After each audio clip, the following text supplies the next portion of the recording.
Just to tell you a little bit about why I'm credible, because that's the first thing I teach our college students with the vast amount of access to information. How do you know what people are talking about is credible? Well, I was first a speech therapist in the schools. I then went on to be a director of DeSales University, which used to be Allentown College of St. Francis de Sales Child Development Center, and teach there. I then went on to get my credentials as a cognitive therapist and spent 20 years at Doylestown Hospital as a cognitive therapist, while simultaneously being, for part of that time, education director and then clinical director for St. Luke's Hospital Head Injury and Drug and Alcohol Center in Quakertown. And that took care of about 20 years of my life, during which time also I founded my own tutorial school, which still is in existence in the Sodderton area, providing tutorial services. And the other thing we do through that school is to provide homebound instruction to children, including children with autism.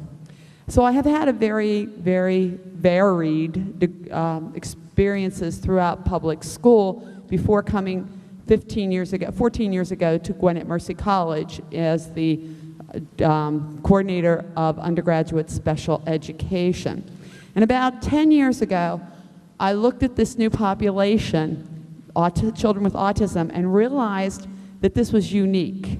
I realized that we had been miseducated in the 70s when I did my master's at Lehigh, when Bruno Bettelheim told us they were the product of refrigerator parents, institutionalized them, and never ever bother with them again. So I went back to school and I did five courses at Penn State and earned my certificate of endorsement from Penn State in autism, and built a very, very strong working relationship with Pam Wolf, the head of their Autism Institute. So when I came back from there, my dean said to me, okay, what are you going to do with all this work now? I said, I'm just going to be a better teacher. And she said, no, you're going to write a grant and you're going to start an institute.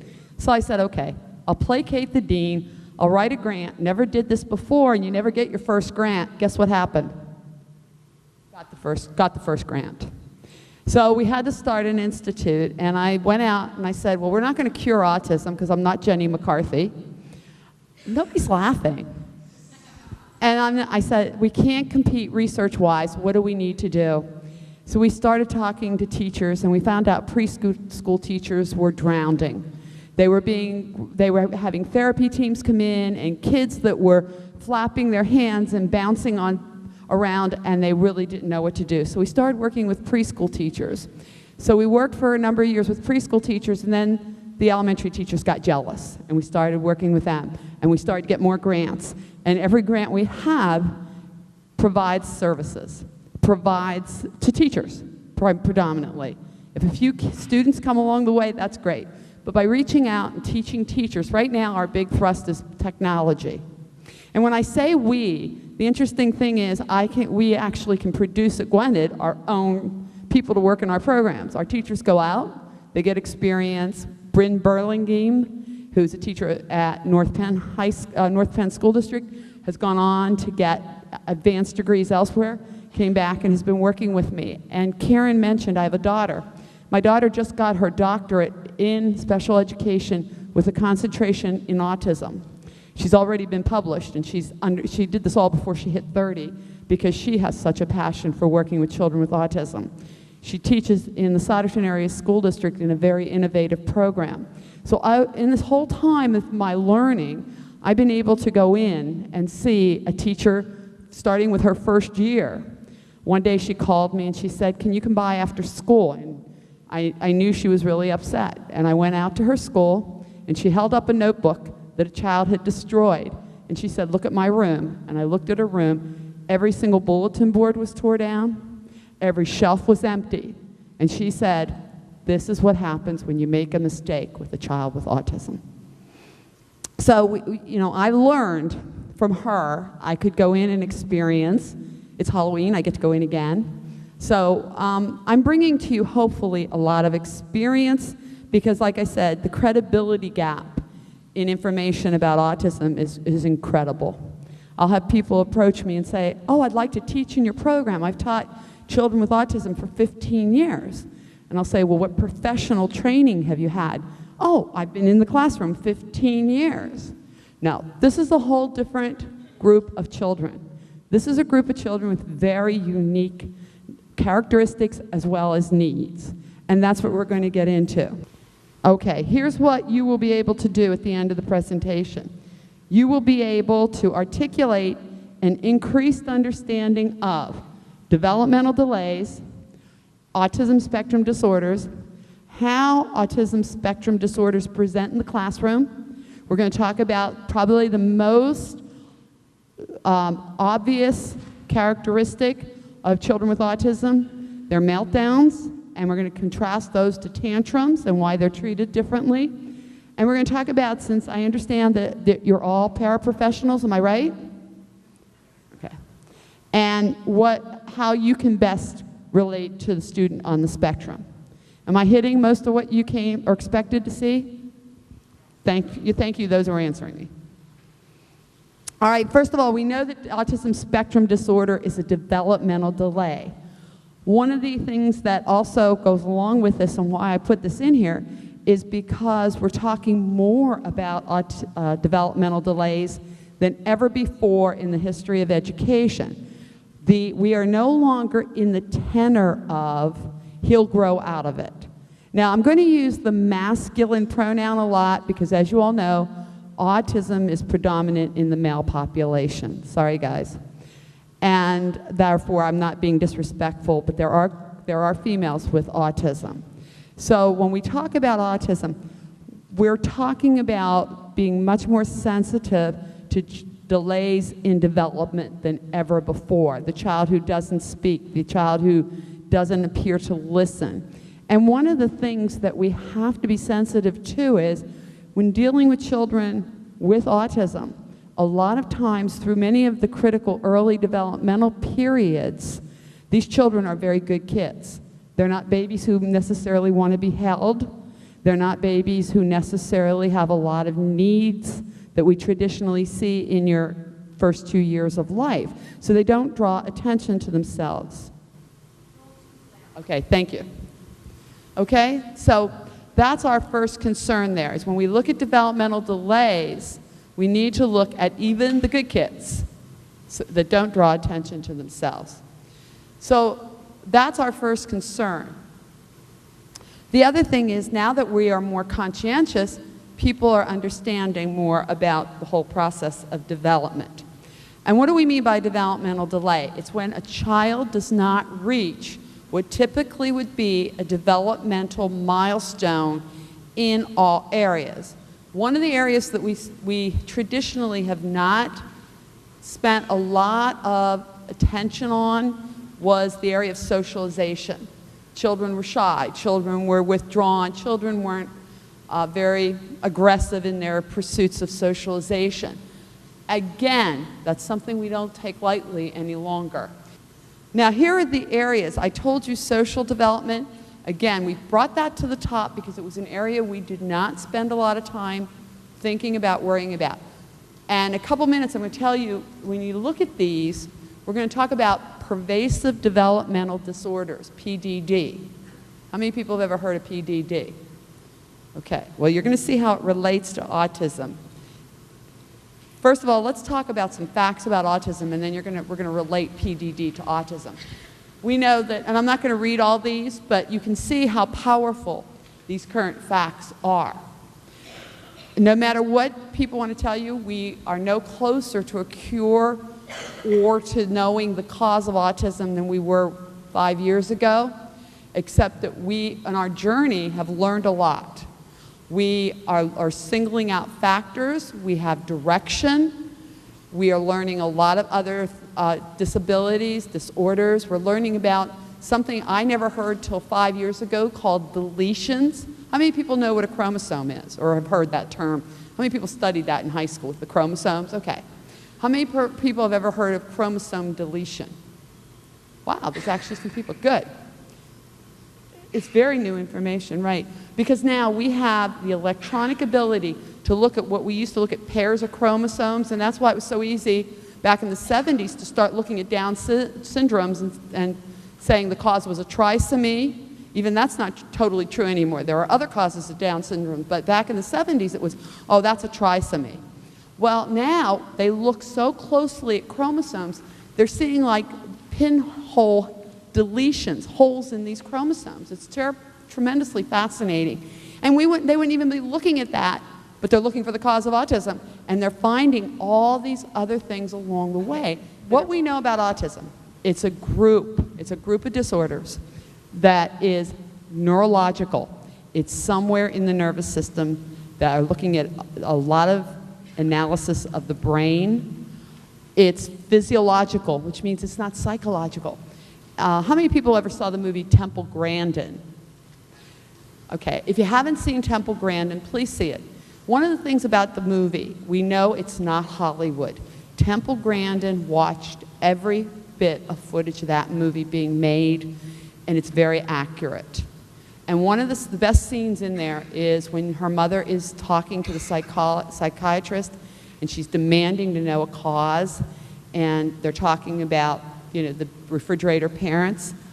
One of the things is the mom then becomes completely aware that science at that point has it as a psychological disorder that the mother caused. We have gone away from that. There was no credence in that. That was a theory by Bruno Bettelheim, refrigerator parent, and you can still Google refrigerator parent and get the philosophy that Bruno Bettelheim was leading us to believe, and it is now found that he had no credible evidence for that. It was all fabricated evidence received secondhand from what his wife told him, who worked in an institution. So we've left that behind and now know that this is caused, the manifestation of autism is caused by some physiological problem with the child. Okay, so we didn't cause this by rejection. There are 3 substantial impairments in autism. There's a lot of manifestations. There's thousands of manifestations. So that if you're having trouble seeing, for example, if you have trouble seeing, you don't go to your eye doctor and say, oh, I have a problem when I see in the morning, I can't, when I walk into the bathroom, I trip. And when I'm getting dressed, I have trouble buttoning my clothes. And then when I go, I have trouble eating my breakfast. You just say, I'm having trouble with my vision. So what we do with children with autism, we look at these 3 areas and we look at their manifestations and then kind of delegate those behaviors into one of these 3 areas. We don't say that the child has a problem with loud noises in assemblies. The child has loud noises on the playground. The child has trouble with loud noises. And we tend to put that under either behavior or social interaction. And that stems from the fact that the child cannot communicate. Karen came down here a little while ago and told me to move the mic back a little bit. She communicated to me something that was sensory, something that was not registering correctly either for you or for the videotaping. Children with autism, because of the communication, it grossly affects all other areas. But you know that. You work with these kids every day, right? Now, I told you we would go back to pervasive developmental disorder and relate it to autism. Pervasive, right now we are operating under the DSM-4 that was written in 1994. The DSM-5 is coming out in May 2013. And I've seen the proposed changes. Last week, Children's Hospital presented that to the Montgomery County IU, so I've got a thick handout with the proposed changes, but I'm not comfortable incorporating it until I see the final product. So I do know that there are changes coming ahead, but it's really not going to completely change the complexion of how we look at autism, except it's going to remove Asperger's, I believe. I think that's one of the big concerns, is move it out of the umbrella. But we look at the umbrella, and autistic disorders, PDD-NOS means pervasive developmental disorder, not otherwise specified. Okay, so this is communication. Now, social deficits. Again, I can't emphasize enough how this is an area that we have not spent proper attention to, and now with autism. Isn't it ironic now? We're talking a lot about bullying. We're talking about a lot of social constructs that we never talked about. We're much more aware, we're much more vigilant about not only the occurrence of these issues, but the effect they're having on children's development. So when you look at these, and we understand that the child with autism is unable in their brain to have that desire to interact with people, to have that recognition. Some of the studies they're doing with infants is they are using the electronic imagery of the brain to have a baby, to study babies who do not have autism or characteristics of autism, and parallel them to children who do have autism, who do have all the signs of autism. And what they're finding in their brains is they'll show them pictures of their mothers, and the child who does not have the traits of autism, certain areas of their brains light up. So that's a confirmed fact. They know where to look, that if a child's looking at their face of their mother, their area of a brain will acknowledge that through blood flow. A child with autism has no difference if they're looking at Thomas the Train or the parent or the garbage collector. And so therefore, this inability to recognize, we used to say, oh, they don't want to pay attention. No, we now know in their brain, their circuitry does not say, this is something I tend to. It doesn't, it's not automatic. So what we have to do in our work with children with autism is understand what we're going to be teaching these children is no different than teaching a child who has no right arm to use a prosthetic arm. It will never be natural to them. It will have to have a higher maintenance value than your normal arm, because as the child grows, different size arms are going to be added. So what we're doing is a lifelong commitment to children and respecting their age of development and giving them the social tools they need at that age, because it's not going to be naturally progressive, because their brains are not capable of making that kind of transition as from one situation to the other. When we talk to our own children, or we talk to typical children, if we say they're going to the eye doctor, well, it's like going to the dentist. How many people have used those kinds of scenarios with your children or your students you work with? Well, it's like when we went down to the assembly for all those parallels. They don't exist for children with autism. They are absolutely need instruction in every aspect. They do not generalize, particularly and most pronounced in social situations. How many people use social stories in their classrooms? Very, very effective research-based strategy is to be able to use social stories with children. We've been using social stories for ages. How many people remember Bernstein Bears?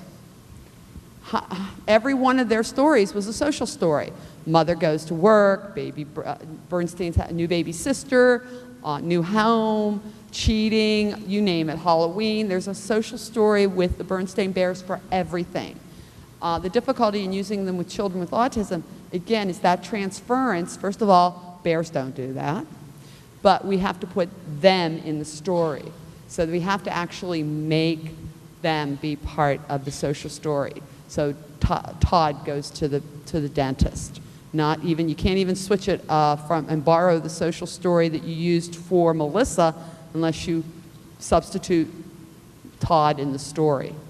But they're very highly effective because it gives them a concrete manifestation, an artificial means of projection. Okay, here's what to expect. And we have a high rate of return on children with autism when we can tell them what to expect. I'm sure some of you see this in your classroom. There's so many things we're learning about children with autism that they don't internally have. For example, many, many children with autism along these lines of a social construct do not understand time. They don't know, if you could say 5 minutes to them or 5 years, it's going to have the same connotation, and I see people shaking their heads. And knowing that, we have to give them artificial means to know 5 minutes. For example, I've seen like 5 counting bears put on a child's desk, and every minute, one taken away, if you want the child to know what 5 minutes are. There's a lot of devices that can be used. But we need to be keenly aware of how many times in our lives, in our day, we'll say, we'll do that in 10 minutes, we'll do that in 20 minutes. You might as well tell that child you're never going to do it because they have no conceptual. And what I find always intriguing is sometimes you'll have a child who's very high functioning and not realize that same kind of issue exists. They'll be very high functioning, they can read, they can do a lot of things, but they don't have that sense of time, and therefore that becomes a problem along the way. Another thing that we know with children with autism is it's becoming more and more affirmed in research that children with autism have varying degrees of processing speed delay. How many of you feel that if you think about your classroom you work in, if you're in autistic support, how rude your classroom sounds because no one, if the teacher may be using practices that eliminate things like, would you please, instead just say, use your words, get a drink, get your book, time for math. All those social constructs are eliminated so that we limit the words. There's some people who, Michelle Garcia Winner says 5 words or less to a child with autism. Because again, we're not sure of their processing speed delay. And what happens is, it becomes like a round of row, row, row your boat in their brains.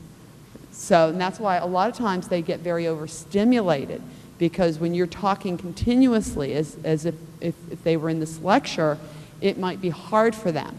They're also finding out that's why technology works so well with them, because they can control the speed of technology and the speed of presentation because of these processing speed issues. What the last line talks about theory of mind. We've known about this psychological construct for a long time, but we now have a new place for it that unfortunately manifests itself, and that's children with autism. That is a construct in your mind that allows you to see another person's perspective. And this is one of those things that develops over time in human beings. We're not born with that fully developed. We are born with the capability. But, you know, 2-year-olds don't see your point of view. That's why we have a lot of frustration around 2 years old. They're starting to develop a lot of things and an autonomy and a sense of purpose. And sometimes that doesn't line up with what your sense of purpose is and causes a lot of frustration. How many people have raised a 2-year-old? How many people don't ever want to raise a 2-year-old again? Yes, it's very, very frustrating. My grandson is 2 years old, and I spend a lot of time providing therapy to his family, and that therapy is only, I take the child. Only because, you know, how many times do I have to, you know, he's at this age where he fights with everything. No. You're gonna have breakfast now? No. Gonna get dressed? No. So, you know, after that, you know, it's time to take the child, and then I give him back. That's the nice part. But you know, we expect that developmentally at that age.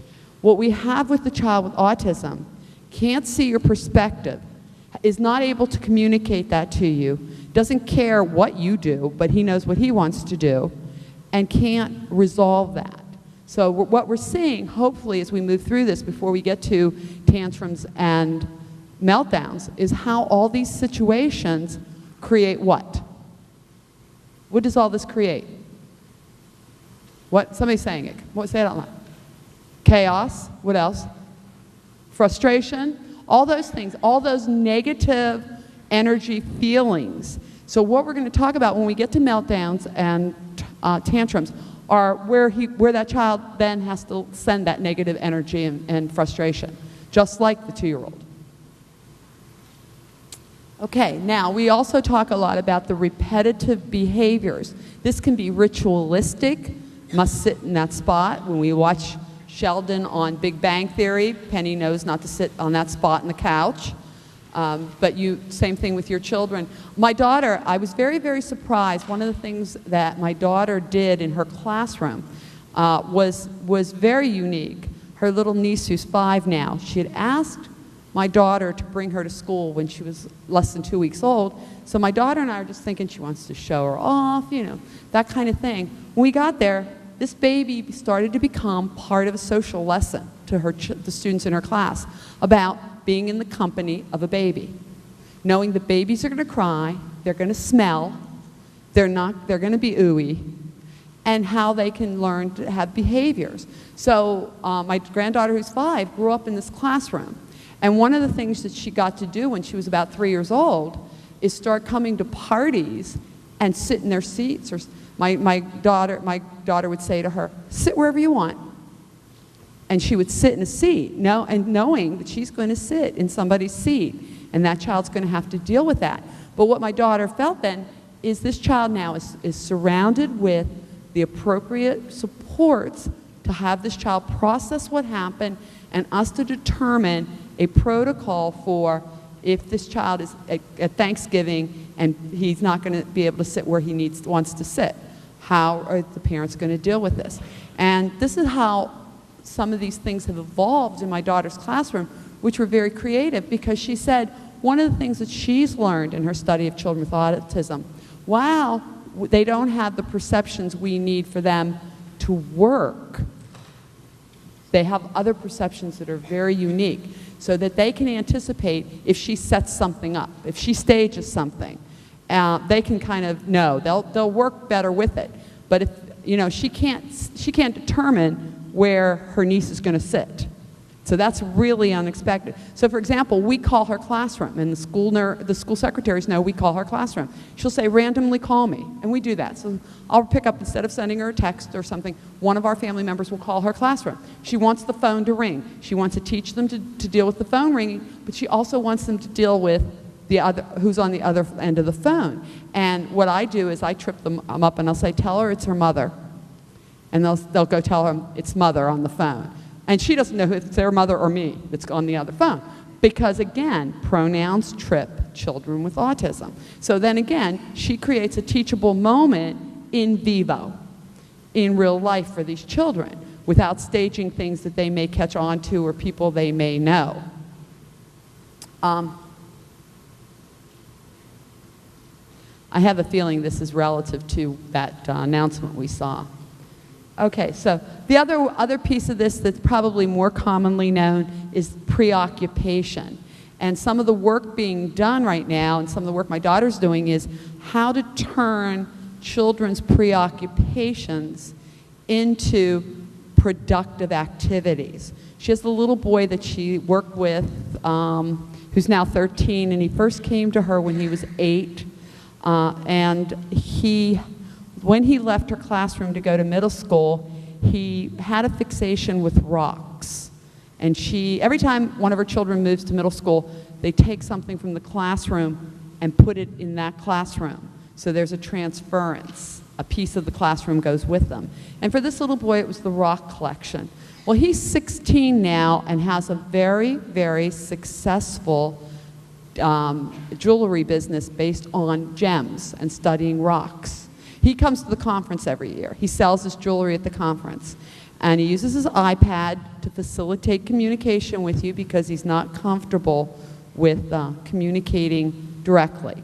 So through his training with his parents, with the school district, he has had a progression of training who took him from someone who sent my daughter to the hospital twice for aggressive behavior to someone who now is in public selling his jewelry and is functioning. As a matter of fact, his mother had an embroidery business. She gave it up because his jewelry business is doing better than her embroidery business. So she helps him by being his business manager.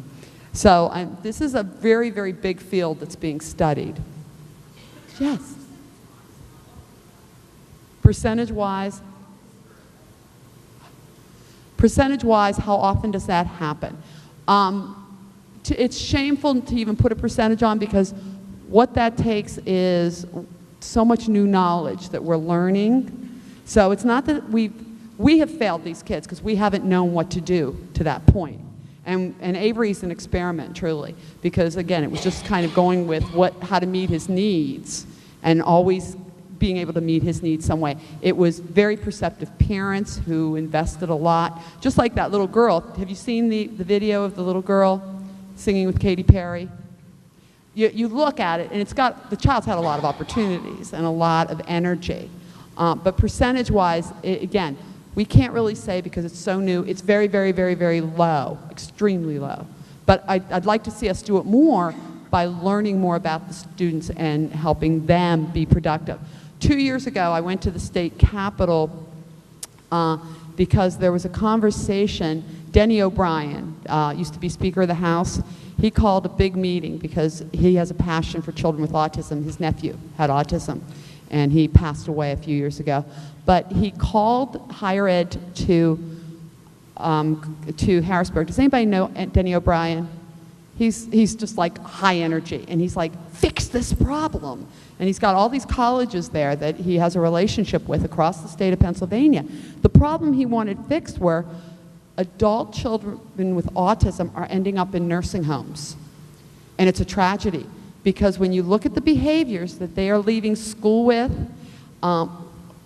parents cannot babysit them as adults. Our economy means people have to work. They can't just sit there, and that's not a healthy environment, and neither is a nursing home. And he had all these statistics of how many individuals with autism are in nursing homes within 10 years of leaving high school. That's a tragedy. So, programs are being developed. We had an open house on Saturday at our college. A young man approached one of our professors. There was a presentation. He came up. He did not state what his disability is, but he said to the professor, I have my support person here. He named the agency, so we knew. He said he's from. He helps me when things are difficult. When you get to know me, I will be able to work better with you. But in the meantime, basically, this person was going to help him. And he's coming to our college. So, these people are getting out and they're exploring possibilities. So we'll do it one child at a time. I love questions. Okay, now sensory issues, again, not a core deficit, but everyone knows that we work with children who have sensory issues. Back when we were starting to work with children with autism, a local school district had to put aids on the buses because children were taking their clothes off on the buses on the way home. Not on the way to school, but on the way home. And what they found was, as the year went on, and they had aides on the buses to paraprofessionals to ride home with the children, is these children were being schooled in, you must wear your clothes in school. You must wear your clothes to school. You have to wear clothes in school. So what is the bus school? Did they go to school? Are they done with that? Yep, take your clothes off. So it's kind of a literal translation. And when I was at Doylestown Hospital, I told you I was a cognitive therapist. Dr. Semenoff, who's the rehabilitation person there, once in a while would tell me to go out to Pine Run Nursing Home because they'd have a person that was having a problem and they were a psych, and if anybody ever knows Dr. Semenoff, she'd say to me, I'm not calling a psychologist, I'm sending you in there because you know what's wrong in terms of cognition and thinking skills. So one of the persons that she asked me to talk about and to investigate was this gentleman who was walking around nude. And what was happening is, in the morning, the health aide would go into his room and say, you don't want to stay in your pajamas, take your pajamas off. But he had had a stroke and had suffered some minimal brain dysfunction that didn't allow him to process that information correctly. So if somebody says, get out of your pajamas, you know to put other clothes on. He was following strict, literal interpretation of the words. So he did what the nurse told him. And because he, like the child with autism, doesn't have that self-awareness that he's walking around inappropriately socially, he did what he was told and getting in trouble. And therefore, it was a systemic issue, not an issue with the person. We weren't meeting the needs of the person. And that's what working with children with autism was all about, meeting the needs of the child. Again, this is the first population that hasn't been able to work with us. You can work with children who are very intellectually impaired, and they still will give you smiles. They still will give you utterances and movements that will communicate pleasure, displeasure. But we're not seeing that with children with autism. So our needs aren't being met as professionals to continue to serve them. So what we're talking here too is some of the senses that we don't pay a lot of attention to. In a positive vein, we know that some of the children have very pronounced vestibular functioning. This is balance. Some children with autism are tremendous at balancing. That's why they enjoy toe walking. That's one of the theories, is because they like to balance on their toes. They can walk balance beams, they can sit on ledges. So that's a positive, that's actually something, a strength of theirs. One of the other things is proprioceptive, and this is feedback you get from wearing shoes that are too tight, a label in your clothing.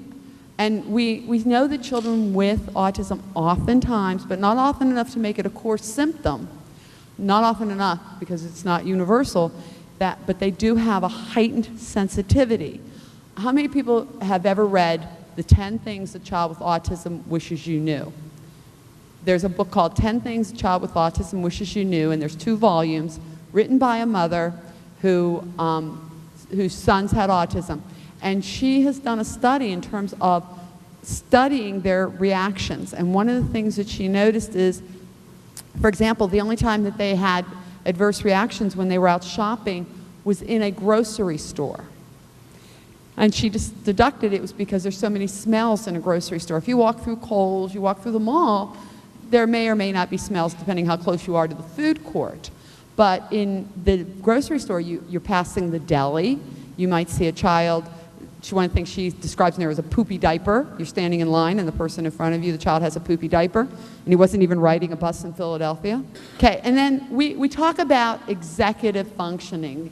And one of the example I gave of the gentleman in the nursing home, that's a partially executive functioning. Executive functioning is that part of our brain that tells the rest of the brain what to do. It holds the rest of the brain accountable. It really helps. It's what got you here on time because you figured out what time you had to leave your building. And again, through working with people with head injuries for 20 years, I really got to understand executive functioning because head injuries, one of the residuals is oftentimes the executive functioning difficulties. And we know that this is a very big area for children with autism, but not because most children do not have very refined executive functioning skills till they're in college, till they're about 20, 22, when the gray matter completely grows. The frontal lobes completely are grown. So therefore they make poor decisions in judgment. And I'll tell you something, in 14 years I have been able to write a book on what poor judgment college kids can use. But you know, that's because they don't have these judgment centers. And we're seeing a lot of problems with individuals with autism who have that very thing. And if you see, these are the things that,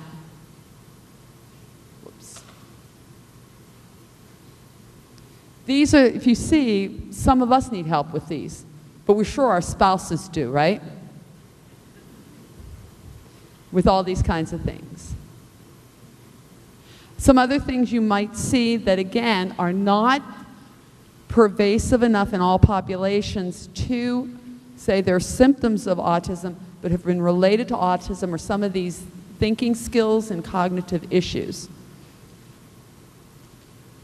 Now, one of the things people say is, well, you know, why do we need a special environment for children with autism? Is because we know a couple things. We want to play to their strength.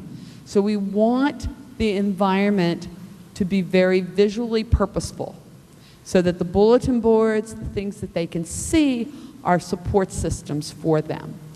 We want the environment to be prosthetics, and I hope everyone knows what I mean. A prosthetic is like an artificial arm, leg, or a compensation for part of your body. But we want the whole room to be prosthetics for those things they need help with, but because of the lack of socialization, a lack of communication, they're not necessarily able to acquire through the normal way. So if they see it, they can do it. If they see this, the therapy ball, they can go over and bounce on it if they need to. If they need a timeout, they can see the rug, they can go to it. So we want to make the environments user-friendly to support their deficits without penalizing them to use those skills that they are not comfortable using, such as communication, such as socialization. I know one of the strategies a lot of my teachers use is having children play on a certain area, like a rug.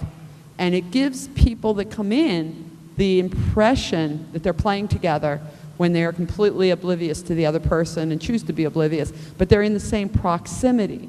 And that to them, to tell them to go sit by someone, that is not a construct they understand. But you can say, go sit on the green rug, and the green rug only holds 4 people, and if you assign 4 people to go work on the green rug, they're going to look like they're playing together. And they're going to present much more normal. And that's part of our responsibility too. And that's why we use a lot of technology with children with autism. How many people have an iPad? How many people have an iPhone? How many people use these things? So do you feel awkward if you're in the store and you're using it to find, I mean, we have to have them in stores because otherwise we don't get specials now, right? I went shopping with my daughter-in-law last Sunday and it was, oh, I got a coupon for that. And I'm like, she doesn't look in her purse, she looks on her phone and holds her phone up and they scan her phone. How many people do that? I'm not there yet. But, so therefore, if we teach the person, if we equip the person with autism with an iPhone that tells him what he wants at McDonald's and he just presses the button and it tells the person what he wants, no one's going to stand back and think it's contagious. They're going to just say, oh, the person has some type of problem. So you can see we're trying to use our environment, which includes the technology, to help individuals with autism bridge those things that are their deficits cognitively. So we want all these things to take place in your best practices schools. I want to take a minute to talk about some things you might have been hearing about in terms of research-based methods. First of all, I want to talk about these just for a minute. I just put this slide up there. I'm not going to go into it. But I want you to know these are all therapy methods. People need to learn, professionals, to differentiate between therapies and pedagogy for teaching. There's a lot to be learned from the therapies, but we are not therapeutic environments in schools, because just when you're sitting there going to be doing this perfect therapy session with this child tabletop, another child's going to come over and vomit all over the table, or the other child's going to have an outburst. So we can't carry out therapy, and I was a therapist for many, many years. I always had a nice little room that I could configure. As you know, your speech therapists get the steps of the gym or something, but you know, usually in a pure therapy session, you have a nice room with a tabletop that you conduct your therapy. So we can't expect to transfer those things into a classroom, but we can take the best elements from them and incorporate those into our classrooms. And the strongest approach to working with children with autism is ABA, Applied Behavior Analysis. And as I said, we teach the coursework at Gwynedd. I am not an ABA trained person. Again, I'm a teacher. But we do have a wonderful person who comes from ABA Helping Hands, Mary Lewis, who does our coursework leading to the behavioral certificate, the ABA certificate, BCBA certificate. But it's the only methodology that the Surgeon General says can therapeutically be used with a child with autism. And there are a lot of variations and spin-offs, but they're still ABA based. And I'm sorry, this says Pennsylvania Verbal Behavior Project, and I didn't realize that happened until I got here, from Patan. Now, how do we translate some of these things to our classrooms? One of the two things that have become most prominent in classroom work is the work of Michelle Garcia Winner. She was here locally. She was in Hatboro, I think, a year ago, doing a program. Anybody use Superflex in their classrooms? The flexibility boxes, social thinking and Superflex. She's the person who gave us that. Expected, unexpected behavior. Because we had to rethink some of our thinking with children because they get very confused about the words appropriate. We're big on saying that's not appropriate, okay? Well, the problem is then we have to write rules for appropriate. Screaming is appropriate where? If you want to scream, yell. Where? If there's a fire, good. Where else? At a baseball game, out on recess. There is a place where it's appropriate behavior. So therefore, if you start saying it's not appropriate behavior, you're confusing them. So the Michelle Garcia winner has come up with the term, and we find it's used very effectively to say an expected behavior, an unexpected behavior. This scenario, this is an expected behavior, this is an expected behavior for that. So that's kind of the terminology. It's one of the many things that she's given us. The other is the TEACH program out of the University of North Carolina, which stands for Treatment and Education of Autistic and Related Communication Handicapped Children. These two therapy venues have given us things we can use in our classrooms for helping children with autism. One of the things that we find along with that socialization issue is that when we develop socially, we all develop social consciousness as we grow. And you know, those of you again who've raised 2-year-olds, 3-year-olds, 4-year-olds, that's a big part of your time, is that ongoing teaching of social consciousness. And children with autism have to be taught in a way, again, that it's situation specific, that it's got rules. How many people read Jodi Picoult's House Rules? Again, somebody who really nailed it. And what she talks about in there, and the whole reason it's called House Rules, is that the characters had to have a rule for everything, because that's how children in our world of autism work. They can't have an if and then statement. They can't have some flip kind of, oh, you're going to sit still, or you need to sit still for this. No. Hidden curriculum, and you are masters at the hidden curriculum, because students, you know the hidden curriculum better. The teacher knows the school curriculum, the standards-based curriculum. You know the hidden curriculum. You know what the kids are wearing, what they're saying, and what they're doing in the bathrooms. Right? Because you're the person that's responsible for all the hidden curriculum times. What's going on in the cafeteria, what's going on in the playground, and that's so valuable to have the individuals with autism be more comfortable in their surroundings, being attentive to the hidden curriculum. They fail at the hidden curriculum more than they fail in the academic curriculum, knowing what to wear, how to dress. For Halloween, how many people are dreading Halloween? Well, it's not too many. A lot of teachers will communicate with me around Halloween how to best handle it with children with autism, because it's something that's terrifying for them. But that's all part of the hidden curriculum. And we need to build up abilities. Again, most of your day in your classroom should be working on these hidden curriculum issues as opposed to academics, because hidden curriculum is how to conduct yourself, how to go through the cafeteria line, how to tolerate and manage your behavior in the assemblies. This is what's hard for these students based on those communication, socialization, and repetitive behaviors. Being bullied, conducting yourself in the restrooms, all those things under hidden curriculum. And what it ends up being is it results in, oftentimes, meltdowns. And I want to differentiate. There is a fabulous book, Understanding Meltdowns, and I do an entire workshop.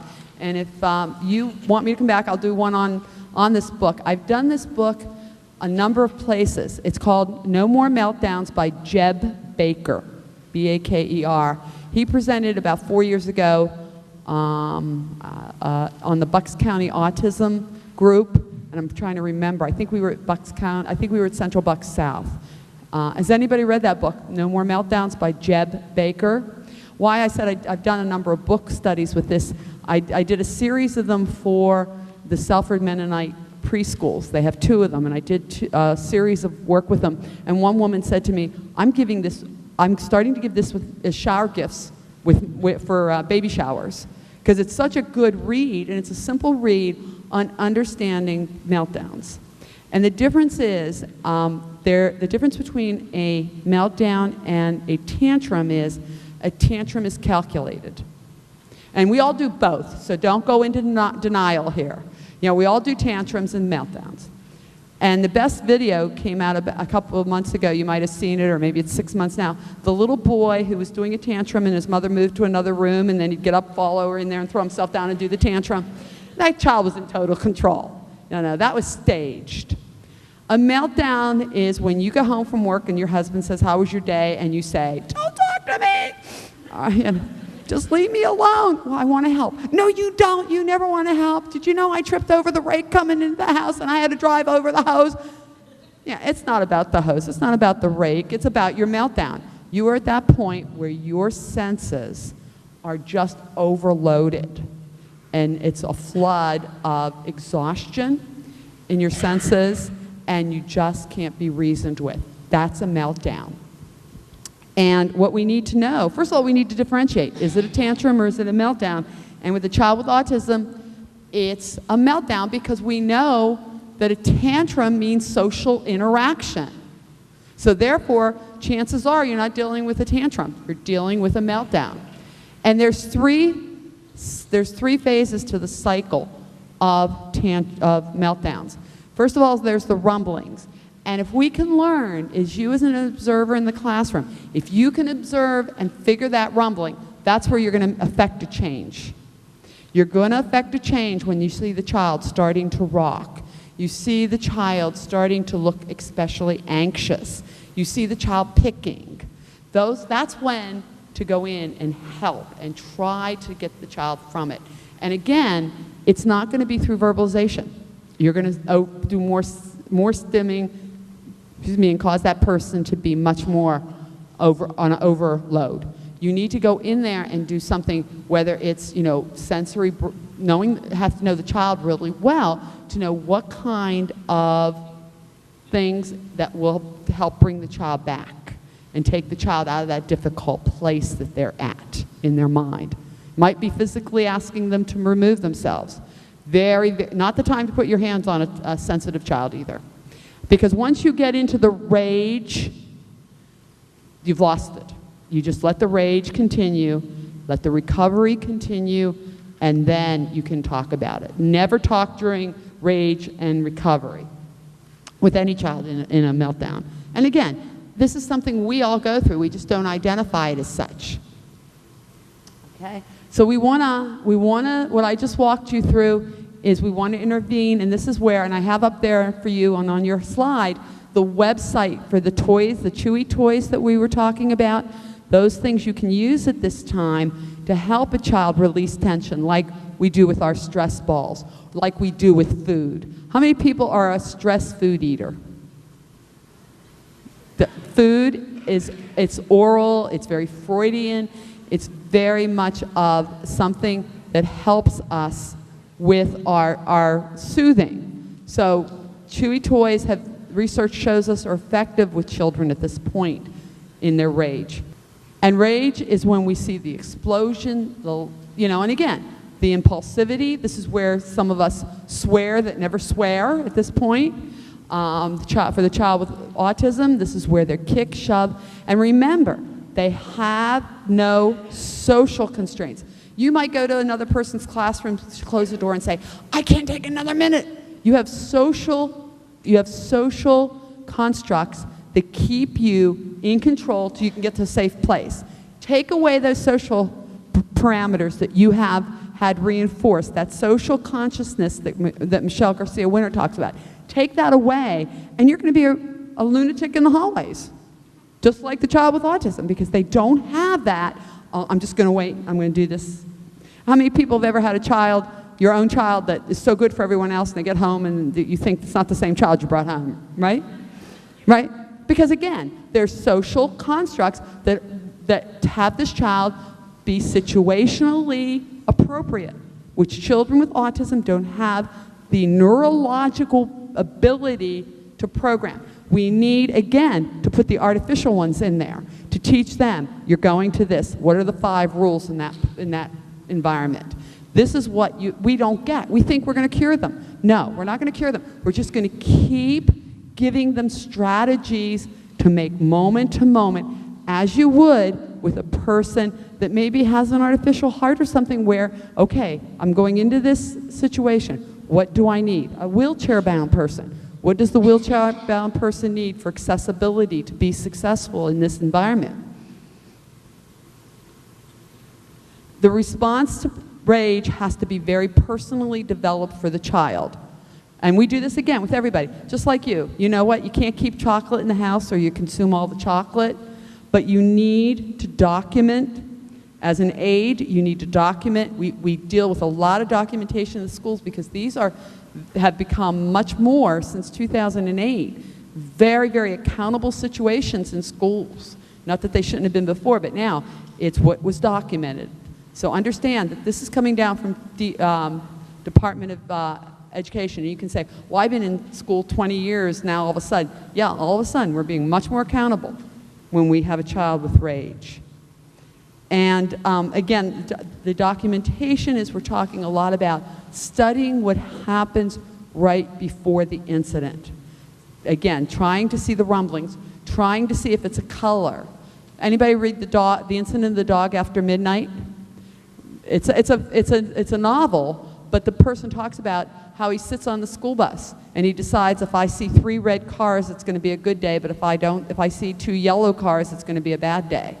There's a lot of documentation that that's how people with autism struggle to know how they're supposed to react. They can't figure out how we're doing it. They don't get it. Their brain doesn't register it, so they're figuring out externally some criteria to judge how to act. And again, with rage comes the withdrawal and denial. You know, I didn't do that kind of situation. That's why, again, the recovery time is not a time to process. And with children with autism, because of their unique neurological processing, it's better just to move on to the next one. It's to analyze the situation, try to determine what was the trigger, what was the scenario, and then next time to avoid that scenario, even if it means avoiding the activity. But again, processing is difficult because they need to have theory of mind. They don't really register that they kept everyone from going down to the auditorium. That doesn't register. That's a social issue. You know, no one got to go to the assembly. Again, they don't have that ability. It's not that they don't care. They don't have that ability. And I know we're running out of time, and you have been very attentive. And I want you to know, no matter what behavior, we know that it takes 30 days to change a behavior. So even in yourself, if you're trying to go to the gym, if you're trying to walk more, if you're trying to have that child follow 3 rules coming into the classroom, 30 days. And every time you hit a weekend that the child's not working in that environment, take a day back. Take a day back. You're going backwards. So now it's 31. It might be 34 for the weekends. And this is a very simple calming process that you have there that you can try with yourself first and then try it with your classrooms. But I gave you also a list of sources if anything I said to you was of particular interest and you want to move forward with this. And I can also, if anyone's interested, you can give me your emails and I'll be happy to send this whole PowerPoint to you on email so that, online so that you can access them. And here's some recommended resources, again, to further your learning. And I thank you.